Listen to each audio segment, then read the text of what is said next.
good to see so many of you today in person and in the virtual space. We are joined by, I saw like 50-ish screens, so we're spread far and wide and in the living rooms and in the pews. That's my child, so you don't need to feel embarrassed or weird. That's my kid. About the kid crying in the back. So we're going to do the time for all ages right now. And for those of you who don't know what the time for all ages is, it's generally a time for me or someone else to share a story that applies to all of us. And in particular, it's geared towards the younger members of this congregation. So I want to invite the littlest people among us, although, I mean, Rosie, you're not so little anymore. So if you want to come to the front and I will talk to you directly, it's a nice time for us to, like, you know, hang out and get to know one another. So if you have a little with you, if you want to come and sit right here, I promise it's not a scary story time. It's pretty chill.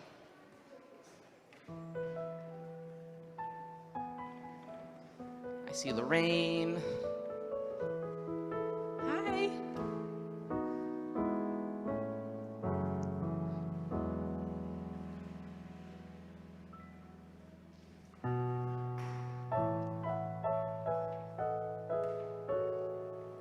Hey, preacher's wife, you want to bring the baby up front? Okay. How many people here, and this applies to everybody, how many people here like recess or loved recess? You like recess? Okay. I mean, I remember looking forward to it throughout the day. It was nice to get a break from sitting in the classroom and having to maybe be a little bit quiet and pay so much attention. It's nice. But I also remember with recess that there was kind of a lot of pressure to have fun, that it was like the best time ever.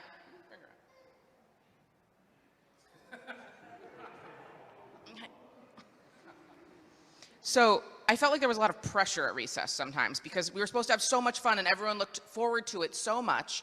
And sometimes I would get outside and I wouldn't really know what to do with myself. Like everyone was playing and I didn't know how to join in the Foursquare game, or I didn't have a place on the swings yet, or I felt a little bit intimidated by all these people playing and I didn't know where to go. And I felt kind of alone, even though there were so many people around and so many kids screaming with laughter and having so much fun, and I was like, I'm not having fun, and I feel left out. Well, it turns out that the world is getting better since I was a child, because I now hang out at playgrounds, which maybe you don't know, but there will come a time in your life where you don't go to playgrounds all the time. And I had not been to a playground for a very long time, and this summer, when we were on vacation as a family, we went to a playground, and there was a bench on the playground, and it said buddy bench on it. How many people here are familiar with the concept of a buddy bench? You are not, no. Fritz? Anyone else familiar with the concept of a buddy bench? Okay, I see a few hands. Dolly is, yes. Okay, the buddy bench is a bench that is in playgrounds and at schoolyards, and if you are feeling lonely or like you don't have a friend to play with, you go sit on the buddy bench and someone will come and invite you to join their game. And it's a way, an easy, low-pressure way to say, I don't know how to fit in here, and I need someone to invite me, and I need someone to extend a warm welcome. And so you can sit on the bench, and a friend will come and find you, and you can make a new friend that way. Yes, Ellis.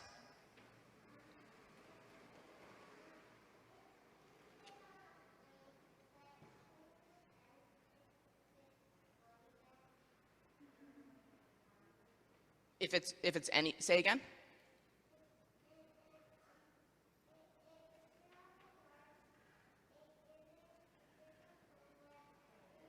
Oh, a plain bench. Yeah. Alice, this is a perfect transition to what I'm trying to say. Thank you so much. Which is that here at First Unitarian, everything is a buddy bench. We are the living embodiment of a buddy bench. If you come here, you will find a friend. If you end up at coffee hour and you don't know who to talk to, we should be all keeping our eyes peeled for folks who are alone. Because here you should feel like you belong. And you should feel like there are friends who will always make sure that you don't have to feel excluded or left out. You are invited to everything at First Unitarian. So that's the lesson for today, is that here, no matter if the bench says buddy bench, no matter if the pew says buddy pew, we are a buddy bench. And you don't have to be alone here. Sounds good. So now you're going to head upstairs with Jean and Cassie, who will be the RE teachers for this year, and we'll sing you out with Go Now in Peace. If you know it, sing along. Go now in peace, go now in peace. May the spirit of love surround you everywhere.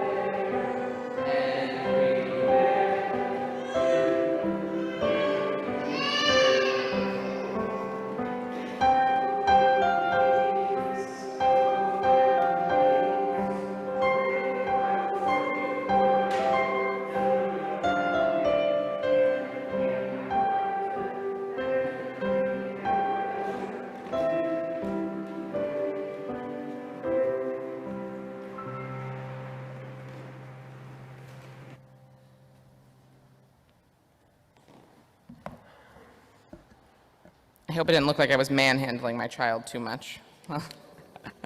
But yeah, the world is getting better. There are buddy benches now, and I would probably have sat on one as an elementary schooler. So, a few announcements about what is happening around this place these days.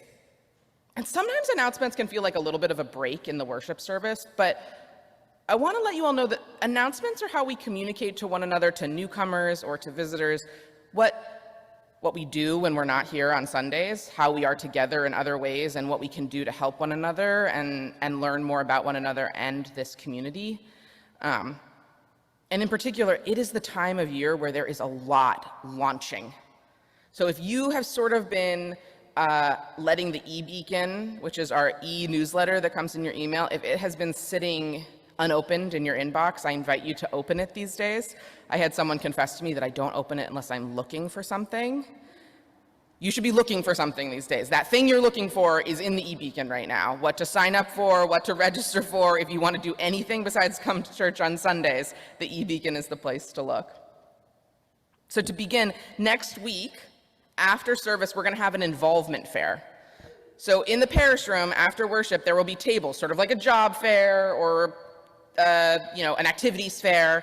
You will get a chance to walk around and talk to the people who do our various programs, our various ministries, our various teams, and chat with them about what it is that they do, and maybe put your name down and your contact information down to learn more and get involved. So if you've ever wanted to know about, like, I'd like to make a meal for someone, but I don't know how often I will be asked, the caring team will be there to answer that question.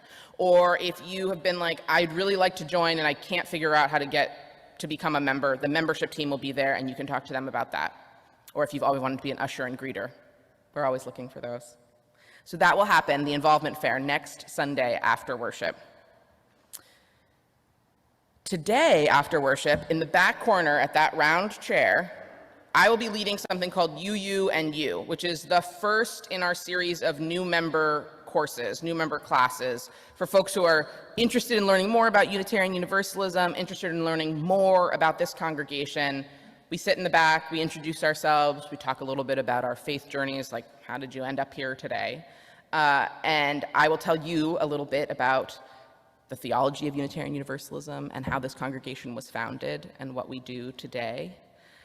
And we will be offering a series of newcomer classes starting this Sunday and for the Sundays to come, and they will all be in person, and then the subsequent series of newcomer classes will be all virtual. So if you're thinking today online, like I really would like to participate in that, we will have an all virtual series starting in November, I believe. So don't worry about that. We are offering Our Whole Lives this fall. How many people here know what Our Whole Lives is? Okay, Our Whole Lives, affectionately called OWL, is the Unitarian Universalism sexuality education curriculum. And we're kind of famous for it because it's really, really good. It is a life-saving sexuality education course that is fact-based, that is designed to empower young people with the facts and the knowledge they need to make choices for themselves about their health and their bodies and how to stay safe. So it's a really amazing course. I'm looking around, I'm seeing a number of people who are graduates of the program. I took the program. How many people here have taken the program themselves? Dolly is a graduate, Sonia is a graduate. You are as well, I can't see your name tag. And so we're offering it this fall for 7th through 9th grades. If you fall within that, if your kid or you fall within that age range, we invite you to register. The registration form is in the e-beacon. And it's led by 2 trained facilitators, and those classes will meet on Sunday evenings here. And they run for a long time. It's a pretty long commitment, but it is a worthwhile commitment. So I invite you to spread the word about OWL. It is a life-saving curriculum. Also to sign up for right now are small group ministry, which is our opportunity to get together in groups of 6 to 8 people, and you talk about the monthly theme in depth. This month's theme is belonging, and you'll start in October, where the theme is courage, and you will get together, and there will be materials to look at and help get the juices flowing, and you gather with your facilitator for about an hour and a half, hour and 15 minutes or so, and it's a chance to get to know people on a deeper level and talk about things that are substantive and meaningful to you. So I invite you to register for small group ministry if that appeals to you as well. And lastly, I'd like to make a quick introduction. Lauren Troop is here. Lauren, would you stand for a second? Lauren is going to be taking over from Hai Sung, and she'll be joining us full-time in October as our communications and administrative coordinator, I believe. So we want to give her a warm welcome.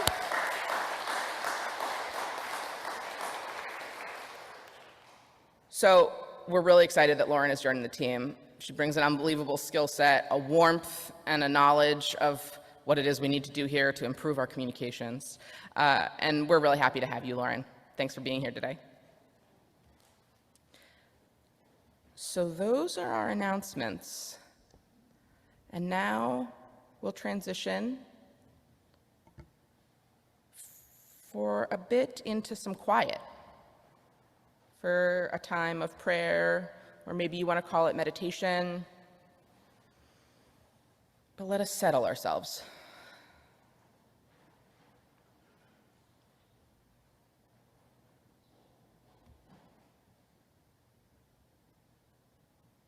Settle your body first.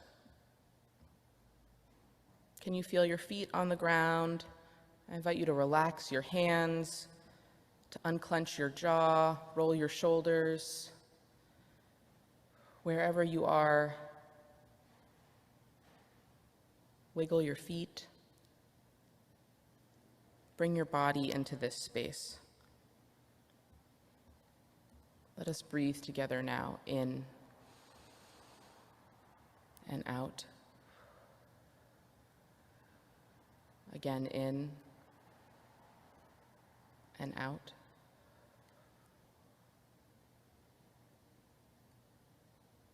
Now quiet your mind. Try to let the list go. Let the annoyances go. The things nagging you or tickling your brain, let them go. Let the sounds and the sense of this moment, of this present moment, come to the front. Breathe in again. Breathe out.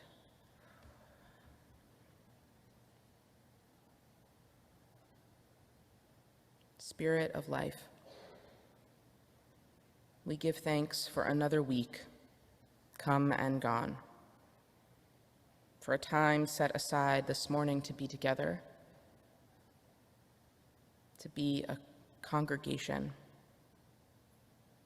We give thanks for the sun that rose each morning and set each night, for the warmth and light of its rays. We give thanks for the way we are reminded by the color of the sky that we are approaching fall. We give thanks for time that keeps unmoving and lets us change and be changed,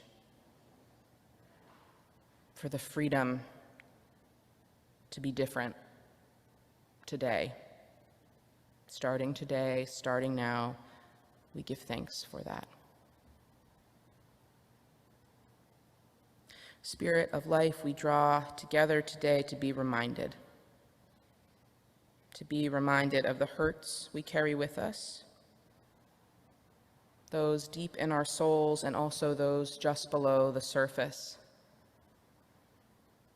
the tears that wet the corners of our eyes, and the tension that rests in our bellies, that each of us in small ways and in big ways is hurting,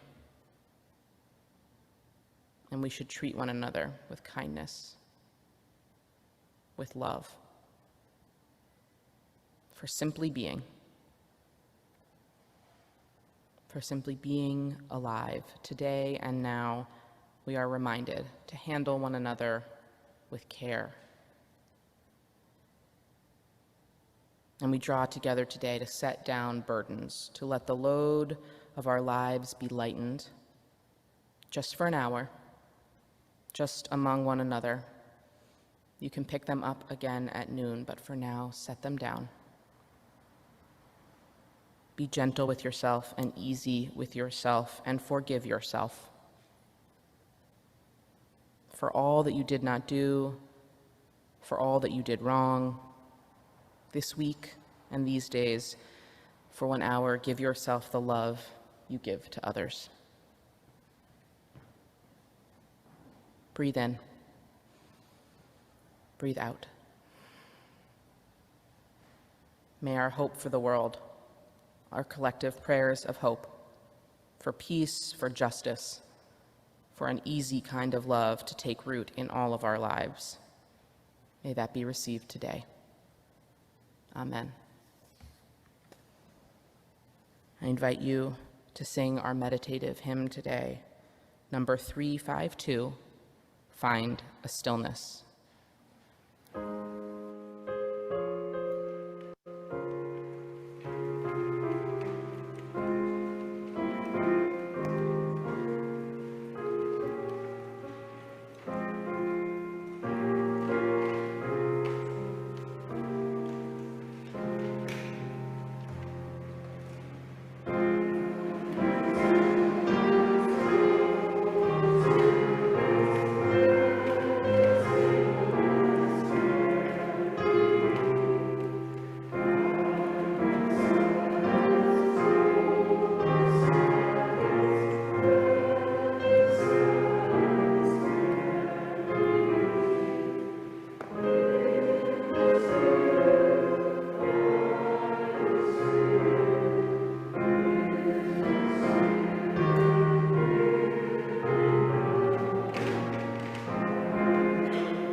Belonging by Rosemary Watola Tromer. And if it's true we are alone together, the way blades of grass are alone but exist as a field. Sometimes I feel it, the green fuse that ignites us, the wild thrum that unites us, the inner hum that reminds us of our shared humanity. Just as 35 trillion red blood cells join in one body to become one blood, just as 136,000 notes make up one symphony. Alone as we are, our small voices weave into the one big conversation.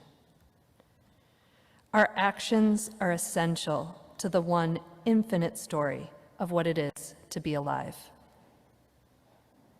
When we feel alone, we belong to the grand communion of those who sometimes feel alone. We are the dust that hopes, a rising of dust, a thrill of dust, the dust that dances in the light with all other dust, the dust that makes the world.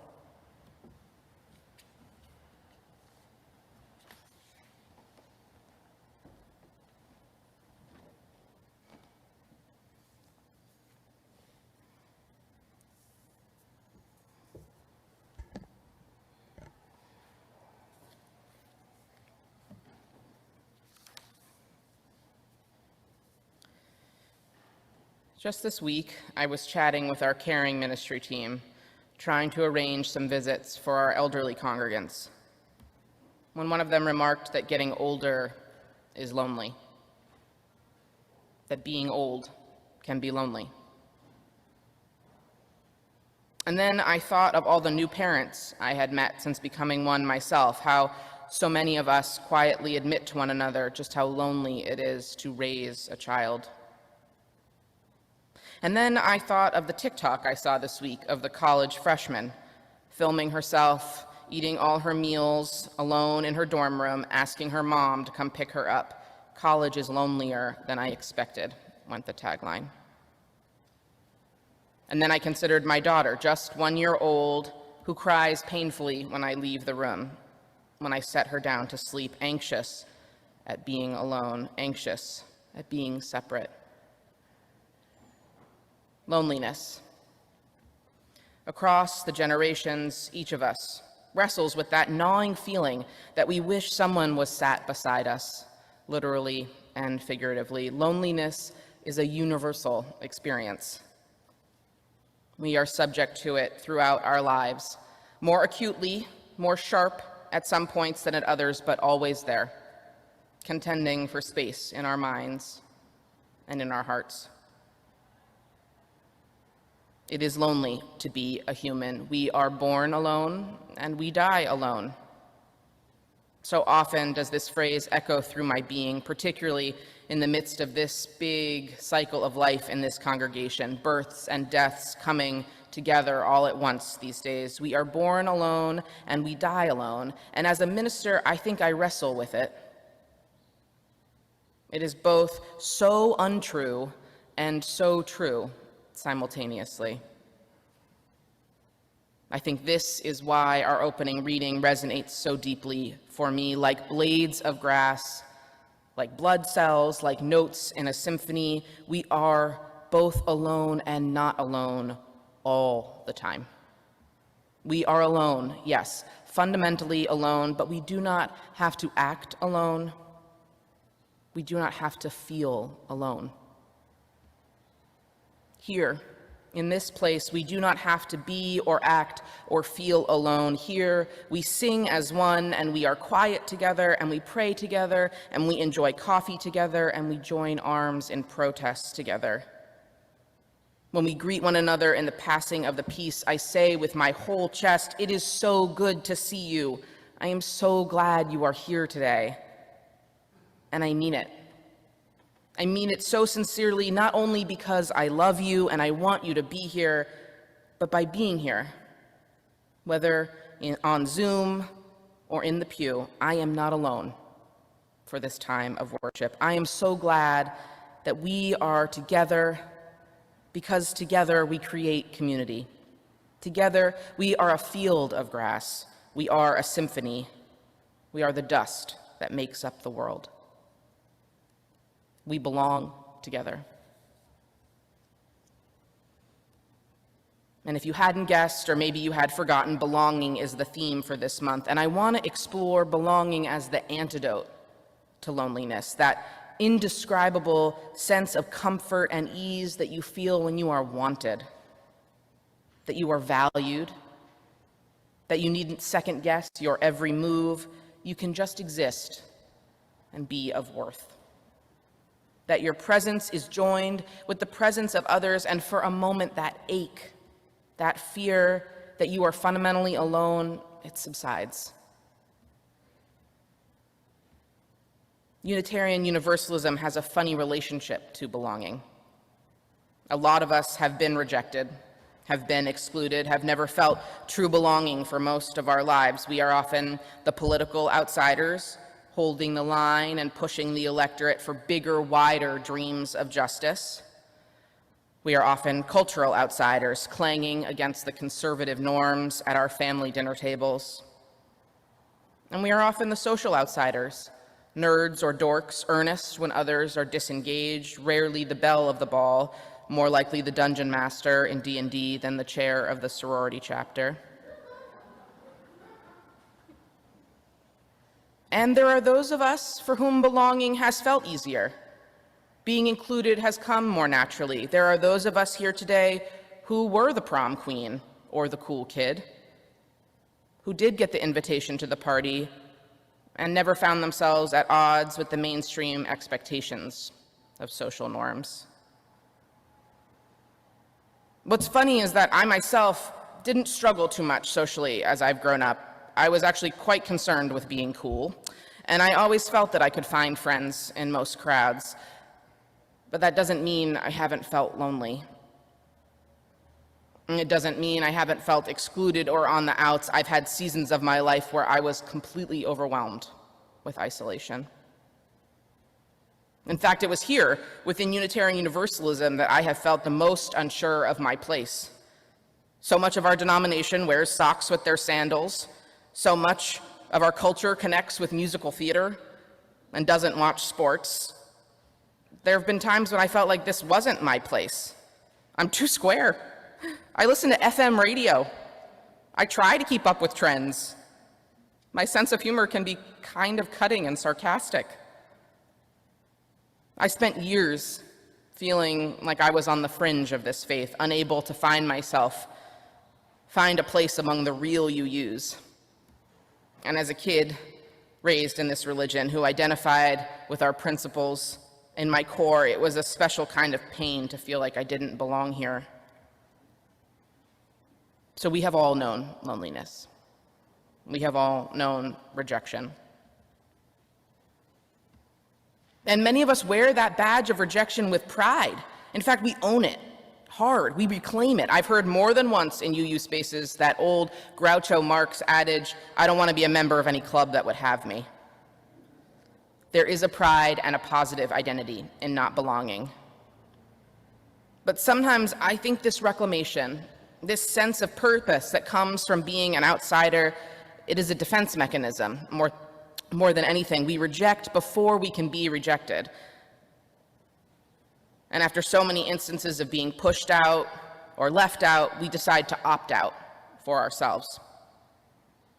And we convince ourselves we're better off alone, safer alone, than joining up and being alone together. That playing solo is better than as a member of the band. But if we let our experiences of exclusion define us, if we let our outsider status or that season of alienation keep us from ever knowing the tender and loving embrace of community, we will have cheated our souls. We will have cheated our souls out of a life-giving pleasure, a life-saving pleasure. On the Sundays when we have new member ceremonies, I gather with folks in the parish room before service, and we light a chalice and I read a poem by Starhawk entitled Community. She writes, "We are all longing to be home. Somewhere there are people to whom we can speak with passion without having the words catch in our throats. Somewhere a circle of hands will open to receive us. Eyes will light up as we enter. Voices will celebrate with us whenever we come into our own power." And we share this poem on New Member Sundays, and then we ritualize the moment of becoming a member here. We ritualize it with an exchange of words between the new folks and the congregation. And it is an open and full-throated acknowledgement that you are wanted here. You are wanted here. You belong here. We are your people. For the atheists who thought they'd never sit in a pew, for queers who were told they were damaged and damned, for the loners and the outsiders who always hung around the edges and never got the invite, here in this place, you are wanted. You belong.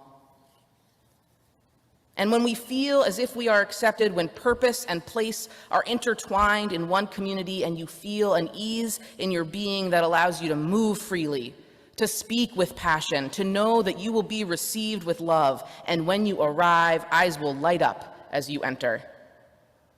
To belong is a life-saving pleasure, and one that I invite you to in this church year. And it can take time. It can take time to settle into the truth that you are a part of something larger than yourself here, that you, who once believed yourself to be a single blade of grass, you are, in fact, part of a dancing wildflower meadow.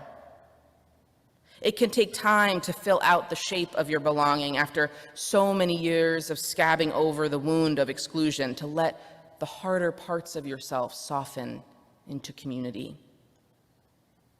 But the starting place, the starting point of church, the starting place of this congregation is what makes it so different from out there. You don't have to prove yourself as funny or useful or hip. You don't have to make yourself seem indispensable to the group you're wanted here just for crossing the threshold. In the virtual waiting room or at the doors of the sanctuary, you are wanted here. We belong together. And I'm not saying it will be easy. I'm not saying it will be without its awkward, strange moments or painful moments when you will doubt that it is worth it, but belonging is a religious experience. Our souls long to belong. And there's comfort in the universal truth that we are all alone, comfort in the universal experience of loneliness, the shared humanity of that ache. But do not rob your soul of the life-giving pleasure of knowing and being known, of claiming a place and a people as yours. Do not let the rejection of the past determine the acceptance that awaits you today. Allow yourself the joy of joining alongside the Oddfellows and the secret jocks who found their way here. And let us be alone, but together. May it be so, and amen.